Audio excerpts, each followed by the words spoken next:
Now, here's the really cool thing about Facebook groups that I think are completely underrated and not enough people focus on today. The thing with Facebook groups is it's like you got your demographics put right in buckets for you, and it's absolutely amazing, right? If you guys think in terms of like Instagram, Twitter, TikTok, things like that, the only way you're going to reach a potential customer for the most part is going and physically finding them and engaging with them or utilizing a certain hashtag that's associated with that.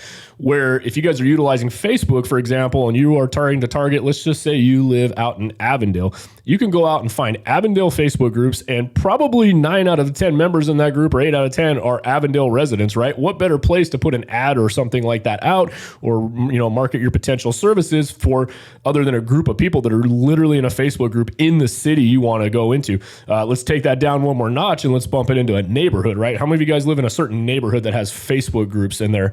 Guys, if you're trying to, let's say, farm a neighborhood, you're trying to take over a neighborhood, why not get in these community Facebook groups and let people know? Now, here's the tricky thing with advertising too that not a lot of people understand. A lot of people like to do the same generic shit that everybody else is doing. You guys have probably seen it. With me being in real estate, it's probably the worst. Every agent does the same thing. Check out this beautiful home. It's for sale. Great. Check out this beautiful home. Oh, by the way, I buy some houses. It's so vanilla. It's so plain Jane that it's almost a joke at this point. Where I'm such a huge proponent of, if you guys are going to get on social media, use it. Educate people. Show people behind the scenes. Show them what it is, what you're doing. Talk about your success stories, right? Share, hey guys, this is what I'm doing today. This is what went really well. This is how I really helped this person out right here. And share the struggles too, right? Life's not perfect. Guess what? People also like to see the real side of you as well too.